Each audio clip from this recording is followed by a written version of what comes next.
Good morning, everyone. My name is Joseph Phelan, and I'm going to be your host today for Signals in the Noise. It's our daily insights into trends across the narrative landscape. I'm not your regular host. I'm filling in for Renee, Miguel, and Evier, who are having a much needed break today. I'm a little bit nervous. It's my first time looking into the eye of the internet, but I'm really excited to be here for you today. So before we jump in, I want to explain what it is we do here. Conversations unfold and reinforce ideas and beliefs around us all the time. And we know that narratives are not static, and stories and messages can both trickle up and trickle down from local to national, from politicians to celebrities, from micro influencers to macro influencers. Our team combs through news articles, web content, the deep dark holes of 4chan and Reddit. Well, 4chan's not around anymore. And we look for and dissect conversations to understand what are the messages and stories that are moving, who's paying attention to them, and what narratives are they tapping into and advancing. We call this monitoring the narrative weather, and our team are your resident narrative meteorologists.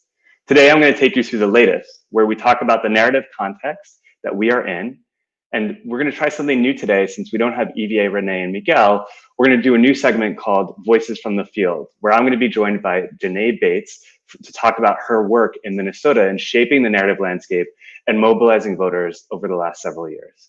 So first, let's get into the latest.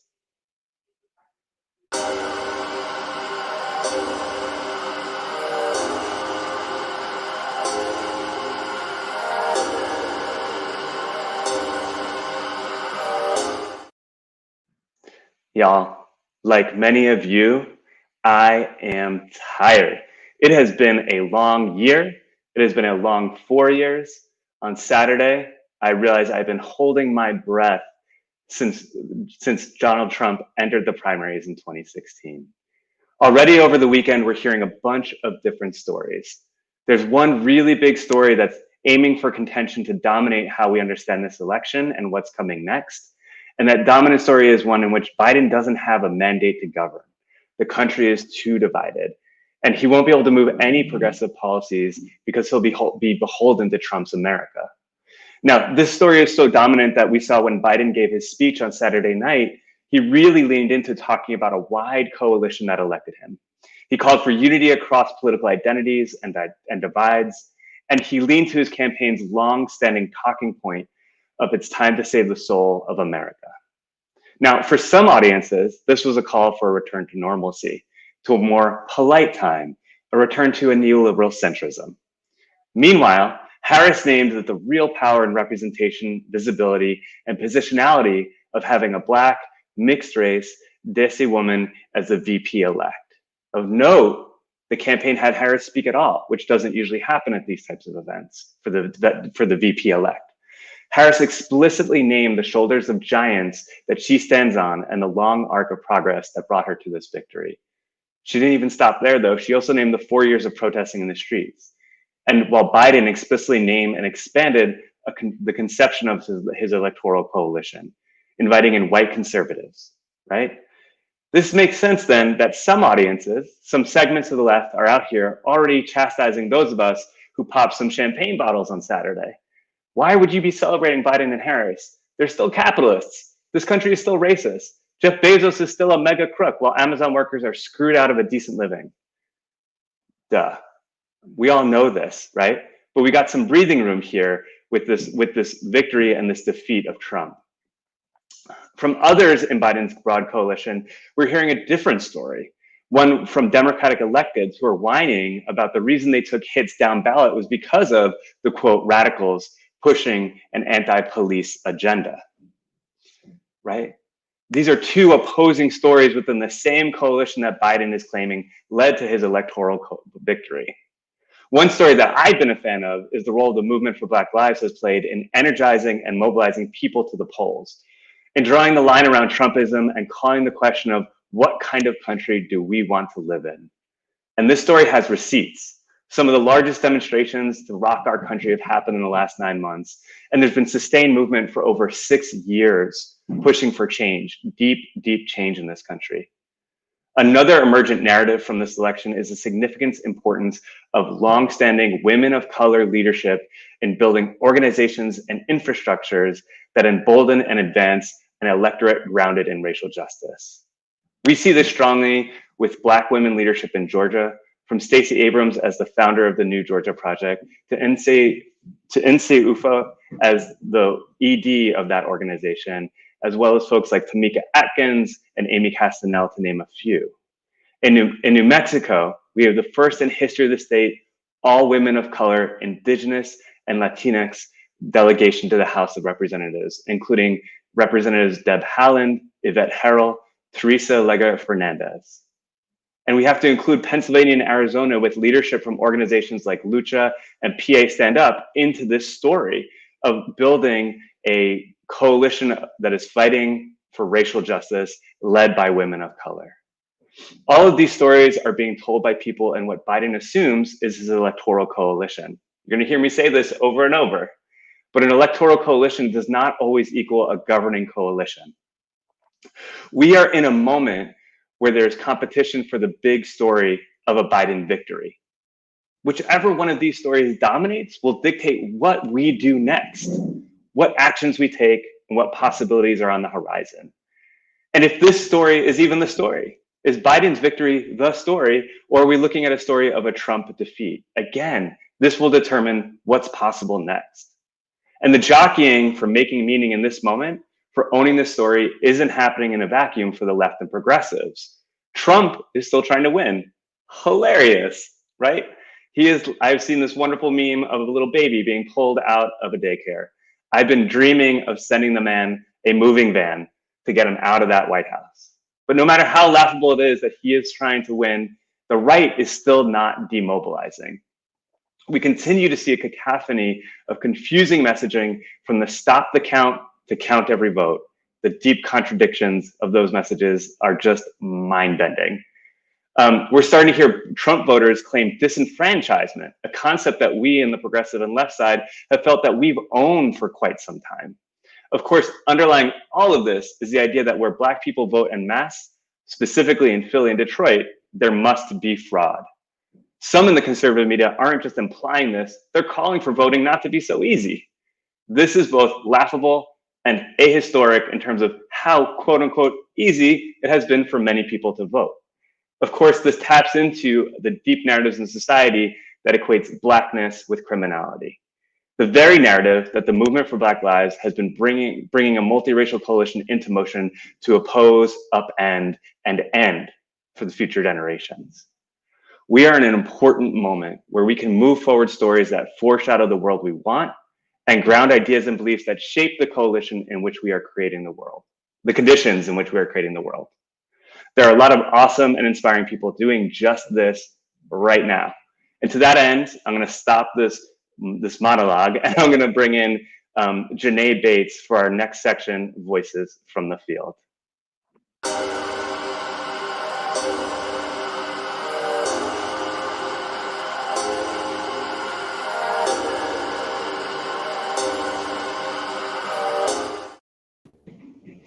Hey, Janae, how are you? Hello. I'm doing great. It is so great to see you. So let me introduce you to our audience here. So Janae Bates Minister Janae Bates is a communications director at Isaiah and Faith in Minnesota. And she's been building narrative and communications infrastructure across the Midwest for quite some time now. And has been focused explicitly on organizing Black-led narrative and communication space called the Black Popular Front. I am so excited, Janae, to talk with you today. So welcome. Thank you. Thank you for having me. So Janae, as we jump in here, it's been a long year. And now that we're through this election day part of it, I'm just curious, like, what's been bringing you hope and excitement? Well, this thing was official on Saturday, this one thing. And so that's given me a little bit of hope and excitement. But honestly, I have been really, I think this entire year has just shown us what we're made of as a country. Like the fact that people have really been able to come together in the midst of a pandemic and come together safely, right? But recognizing, I'm here in Minnesota where we were ground zero for the racial uprising after George Floyd was murdered by the Minneapolis Police Department, the ways in which community really came together and stood up for one another, were completely committed to providing safe communities for everyone, regardless of what we look like. Like this stuff it has been an incredibly helpful experience. And knowing that we were also all working to, make sure everyone got counted in the census and to turn out for the primary and to turn out for the actual election itself. And so still doing that in record numbers, having record turnout in the midst of a pandemic, in the midst of racial uprising, just shows the political will of the people to have something different, to have something more. So that gives me hope. You just gave me hope this morning. keep on moving. So I have so many questions I want to ask you. You just named this, one of the narratives and stories I talked about earlier, which is, Biden has named this giant coalition that got him elected. But you also just named that, it's these people, right? There's people that are moving forward. I'm wondering if you can speak to some of the work that you've been doing, and talk a little bit about, like, is there this coalition? And if there is, what is the messaging and story that has brought it together that you've seen work? And how do we keep moving forward to build out what we want to build out? Yeah, I mean, I actually think quite a bit. This entire moment has had me reflecting on like 2008, right? Mm-hmm. 2008, we got really excited about this idea of yes, we can, and hope and change. And turned out in record numbers for that era in November. And then we bounced. It was like, all right, you got this, bye. And so this idea of community organizing was really new to a lot of us, even myself. And so we knew it, just as you said earlier, that this was about an electoral coalition of people. We had built this new electoral populism, but it was just that. I had no idea about what co-governance looked like. What would it look like to actually co-create the policies that actually make space for our lives to thrive? And during the heinous white supremacist reign of Trump, we learned, oh crap, we can't just, check a box and bounce. Right. We actually need to come together and figure out, how do we start to co-govern? How do we make the government we the people again, and not a handful of folks sitting in a White House or a city hall or a Capitol?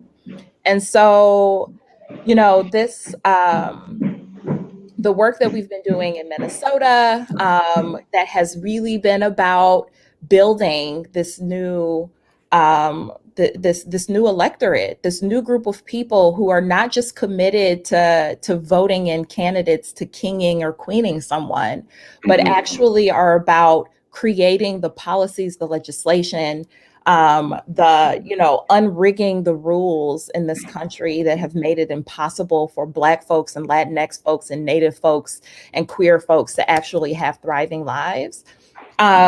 We're saying, okay, we're going to wield this electoral power, and then we're going to actually wield governing power. We can't just, you can't just tell us a bunch of stump speeches and then not actually follow through.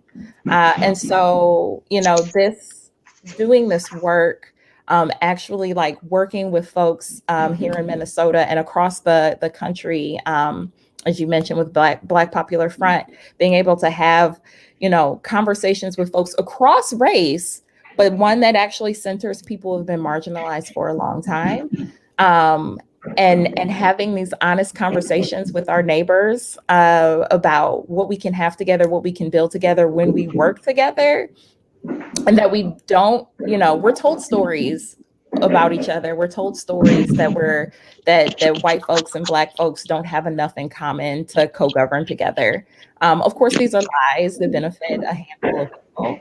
And people are waking up to that, which has been an incredible experience to be able to witness. we're in crazy times, Joseph. Like the fact that we were, as a Christian minister, I fully recognize that we were created in this time and space, in this era, with a purpose and a mission.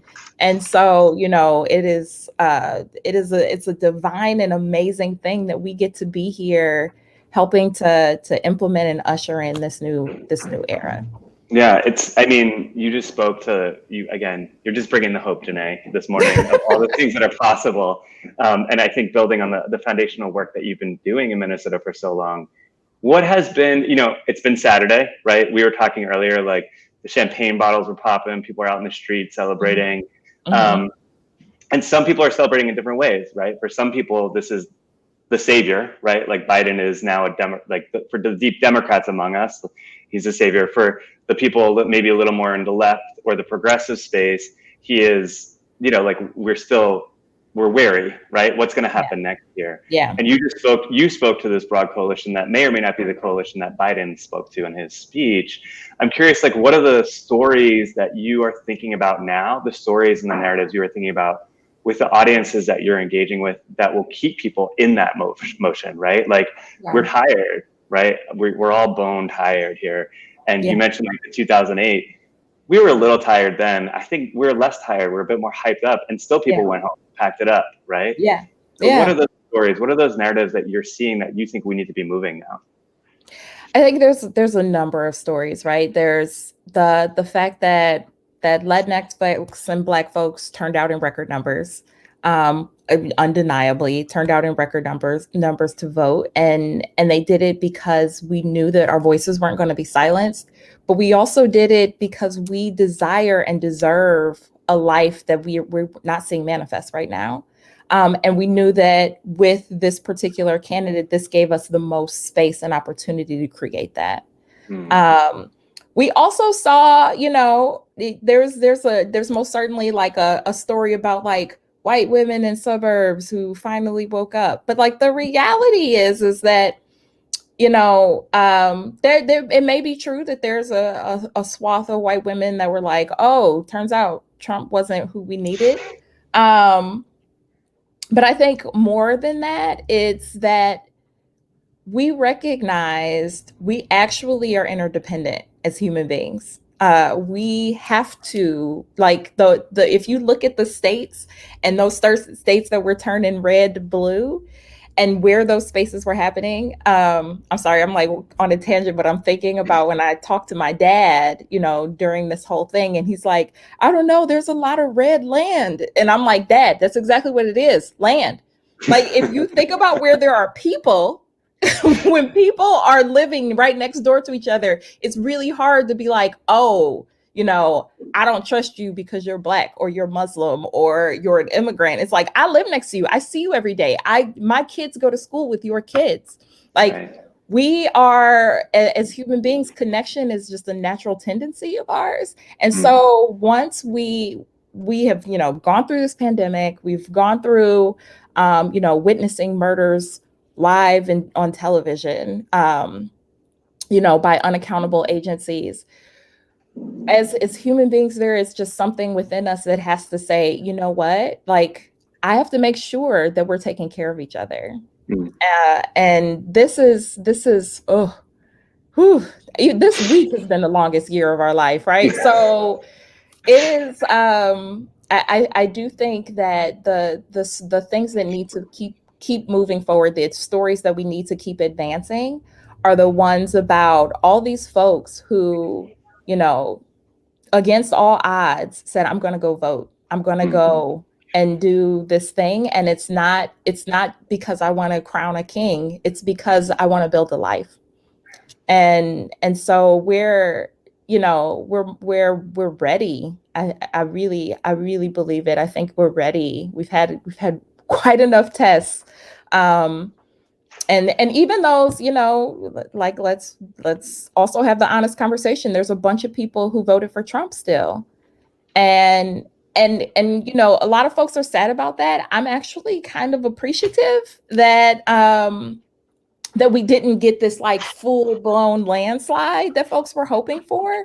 because that would give America this false sense of security, or this like false sense of innocence that we don't deserve, right? Like we actually need to struggle and grapple together with the fact that there are a lot of people who have been duped into the lie, and that the things that we're all fighting for are going to benefit all of us. Mm-hmm. And the things that Trump was fighting for was going to hurt a strong majority of us, including a lot of his base. So I think, Janae, you've landed us in a really great place to like end this, right? So you came in with hope, you came in the middle with hope, and you're landing us in a place of hope to move us forward. So I just think I wanted to say thank you so much for being here with us today, for talking with us about your work. I know we didn't get too deep into your work, but really sharing like your insights from doing this work on the ground, the narrative and story work. So just deep appreciation to you for being here with us today. Thank you. Thanks for having me. Yeah, absolutely. So I'm going to just wind us out. Thank you to everyone who joined us today. We got some comments today in the Facebook. We didn't get to them, but we'll get into them tomorrow. This week, we're going to continue monitoring the narrative weather with some focus on conversations about the Electoral College, the various runoffs, and the recount and lawsuit kind of conversations. Tomorrow, I will be back here with another interview, while Renee and Evie and Miguel will be back on Wednesday with our regular format. Thank you so much. See you tomorrow at 9, and have a good day.